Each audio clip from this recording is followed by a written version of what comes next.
All right, welcome to week one. This week we are going to begin learning about the basics of American federal government, beginning with the text's introduction that helps us to understand the basics of citizenship and why we should care about government.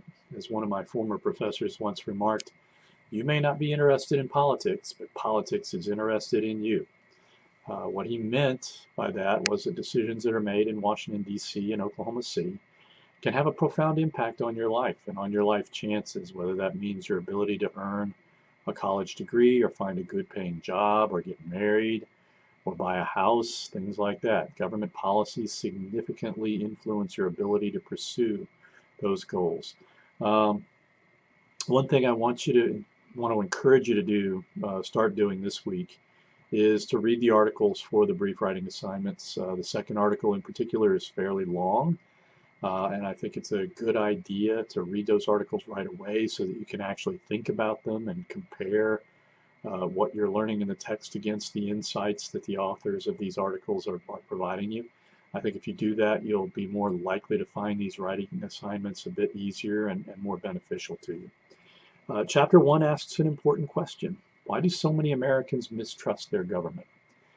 There are a lot of reasons explaining the decline of trust in government among Americans, and I'll provide some cues that we can talk about in the forum this week. But a big part of the reason that Americans don't trust government is that government provides us with abundant reasons for mistrust. Whenever our federal, state, or local governments do something that we disagree with, it potentially erodes our trust in those institutions.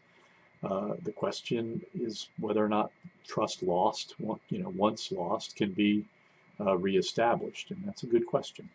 The other chapter we will deal with this week is Chapter 2, the Founding and the Constitution. There is a good deal of history in this chapter, primarily questions revolving around the Revolutionary War. Why did the colonies ultimately decide to declare independence?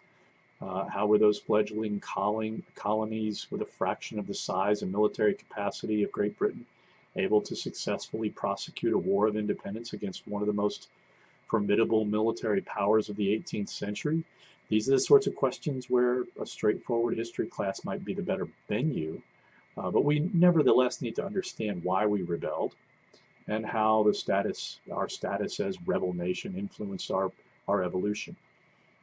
More importantly for this course, we deal with this week the Constitutional Convention, and there again a new set of questions arise. Why was the original government of the colony so ineffective? Who were the Constitutional Convention delegates? What interests did they represent? Why did the Constitution's framers decide on the guiding principles that form the basis of our Constitution? So, to summarize this week, you have 2 chapters you need to read, and you need to take the week 1 quiz, and then you need to participate in the forum. And I'll have a lot more on the forum in a video on the forum website or on the forum link. A note on quizzes and examinations, they're timed. Quizzes are set at 45 minutes, and the examinations are set at 2 hours. You can't backtrack, and if you try, the system will kick you out, and you'll need to appeal to me to get back in and complete the assignment. The reason you can't backtrack is to prevent students from skipping questions they might otherwise have trouble answering in hopes of getting an easier question. So when a question is presented, you'll need to give it your best answer. So there's a lot to do this week, and as with every week, this is a summer, and that means there's a lot to cover in a very little time. Remember that there are electronic copies of the text if anyone has been unable to buy the text for the first 2 weeks. There are also study guides and PowerPoint presentations for both chapters in the week 1 course resources section on your taskbar. If you have any questions related to the material or this week's assignments, please don't hesitate to contact me.